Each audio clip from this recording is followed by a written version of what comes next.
അവസരം ഞങ്ങൾക്ക് നൽകണേ അല്ലാഹ്. ഞങ്ങളെ ഭാര്യാരിമ സന്താനങ്ങൾക്ക് നൽകണേ അല്ലാഹ്. ഞങ്ങൾക്ക് നേതൃത്വം നൽകുന്ന ഉസ്താദുമാര് സാധാത്യങ്ങൾക്ക് കൊടുക്കണേ അല്ലാഹ്. പഠിച്ചവനെ ഞങ്ങളെ സ്നേഹിക്കുന്നവരുണ്ട്, സഹായിക്കുന്നവരുണ്ട്.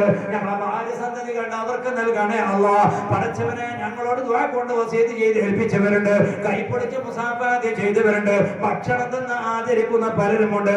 അവർക്ക് ഞങ്ങൾക്കൊക്കെ ആ അവസാന ഭാഗ്യം ഹുസ്നുൽ ഖാത്തിമ, അന്ത്യം നന്നായി മരിക്കാനുള്ള തൗഫീഖ് ഞങ്ങൾക്ക് എല്ലാവർക്കും പ്രദാനം ചെയ്യണേ അല്ലാഹ്.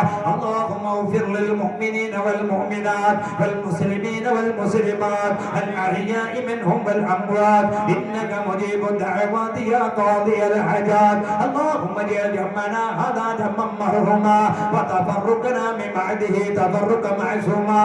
اللهم لا تجعل منا ولا فينا ولا معنا شقيا ولا مطرودا ولا محروما. اللهم عليك توكلنا وإليك أنبنا وإليك المصير. اللهم أحسن عاقبتنا في الأمور كلها وأجرنا من خزي الدنيا وعذاب الآخرة.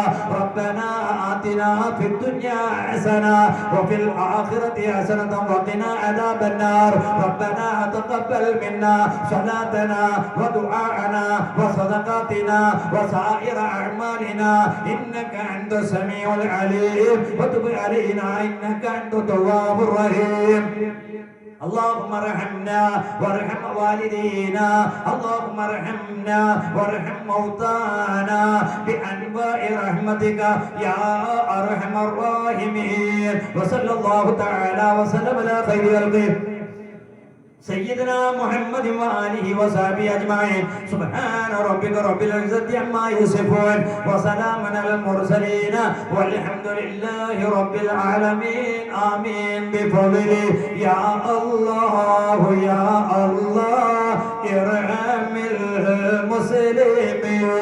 صلى الله ربنا على النور المبين أحمد المصطفى سيد المرسلين وعلى آله وصحبه أجمعين. يا الله يا الله ارحم المسلمين. صلى الله ربنا على النور المبين أحمد المصطفى سيد المرسلين وعلى آله وصحبه أجمعين. ببركة صلى الله على محمد صلى الله عليه وسلم.